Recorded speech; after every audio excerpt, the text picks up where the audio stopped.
smash me! Ah, gosh, we're getting smashed. It's out of focus. Oh, is it? Okay. There Here. we are. There we are. Woo. Okay. Woo. Yeah, thanks.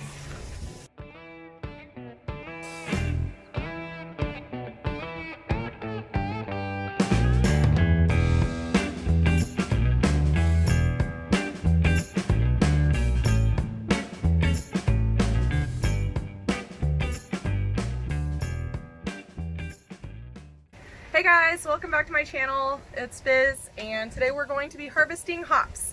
So I have here Blythe, which is JJ's mom. She's been growing these hops for us, and so we're gonna harvest here at her house, and we're just gonna be clipping like each of these buds off. So there's a ton of hops behind me here. So this is the second year for them to be growing. We're gonna just cut them off. There's a lot of hops in there. Yeah, so we're just gonna cut each one out.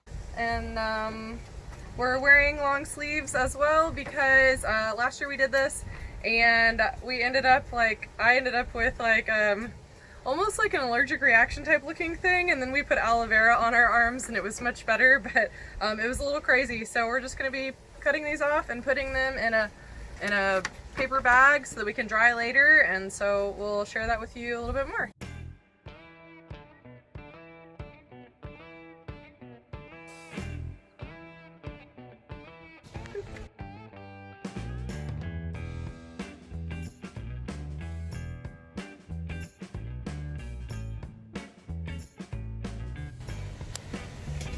Yeah, if you wanna.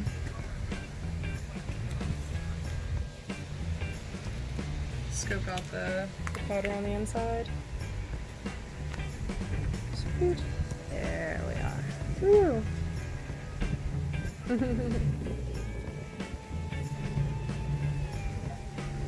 Okay. Yeah, thanks. Okay, you guys, so we finished harvesting. We have all these hops in this bag, and then we have some more in another bag in here. So we're gonna be drying them out. It'll take a while to dry these out. And as we went, we cut off all the vines and have put them in a couple different buckets, and have tossed some of the vines out, and we might end up digging some of the plant matter back into the ground. That way it can kind of like recycle itself into the root system that's down there, so that way it can kind of get some of the nutrients that it pulls out of the ground back into itself for next year. So make sure to not plant too close to the root because the decomposition is not very good for the root, right? So yeah, should be good. So we'll see you in a minute. Okay, you guys, so we have this hop bed set up. Basically, we have two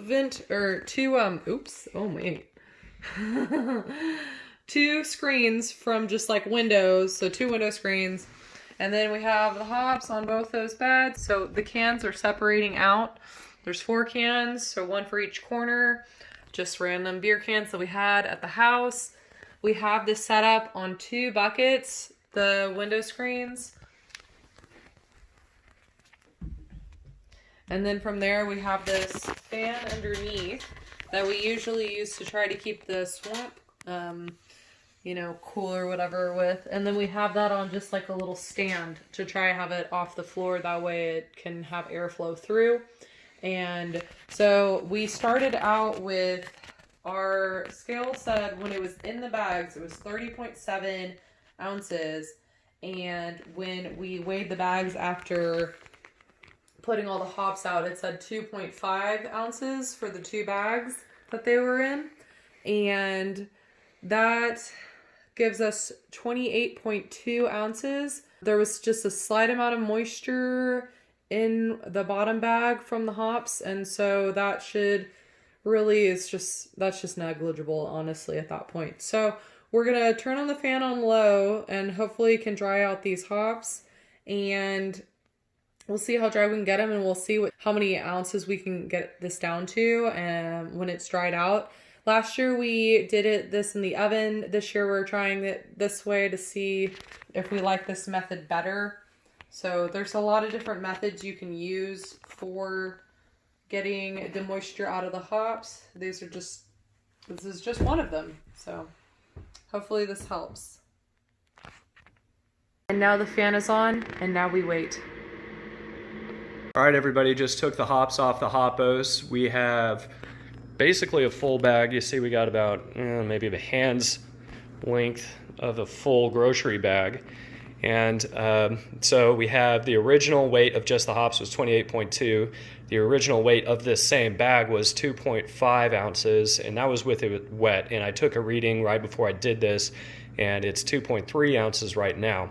And so post-dry with a bag plus all these hops right here, well, it turned off, but it was 11.8 ounces.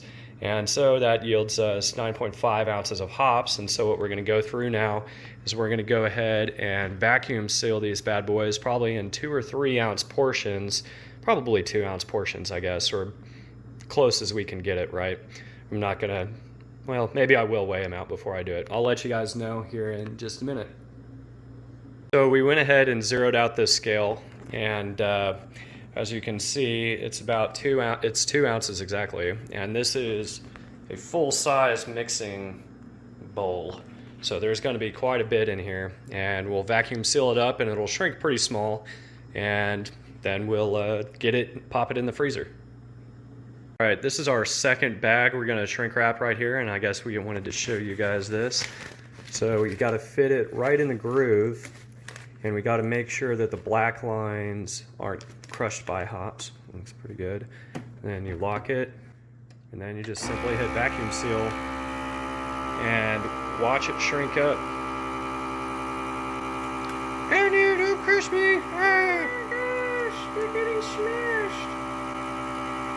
All that air is getting out of there, so it'll maintain freshness all the way through.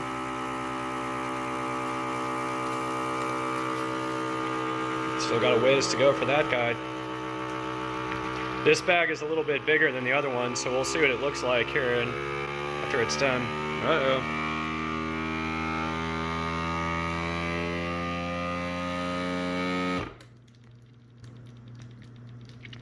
Last year we used these hops in quite a few brews. We did it in our Mexican chocolate stout, and we did it in quite a few others. Basically, we just came up with reasons to throw these as late additions into the boil, and they all turned out okay, so that's good. But this year, I think we got a little bit more aromaticness out of it than in the previous 2 years. Since this is year 3, that's typically when hop plants start to mature, so that's to be expected. And one thing I think that we forgot to mention is that these hops are Centennial and Magnum.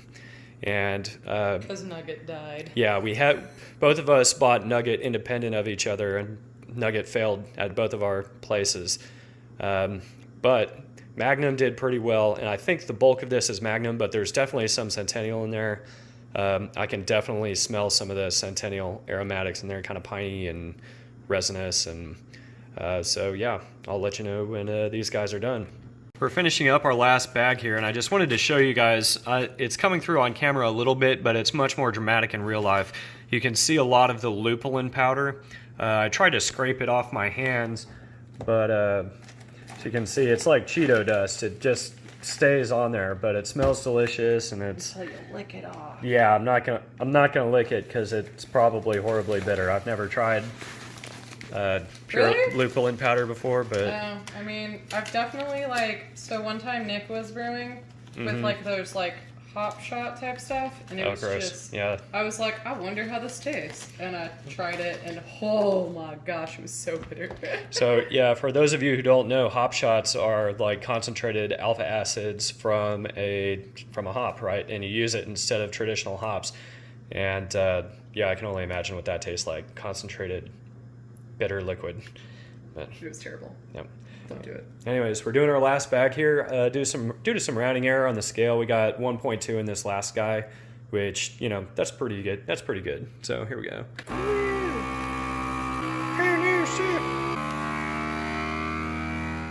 Yeah, I was kind of worried about the vacuum sealer crushing all of the lupulin powder out, seeing as how it's coming out in just in this pan and stuff, but I mean, there's nothing else to do because you'd much rather have the vacuum seal and get the air out than just seal it and leave it oxygen in there. So we'll label all these and chuck them in our freezer, and maybe as we go on, we will put a link to a video where we use these down in the description. That's on this side. I'm not sure exactly when we'll do that, but yeah, we like throwing them in there, so keep a lookout for those guys. Woo. All right, woo, cool. See ya.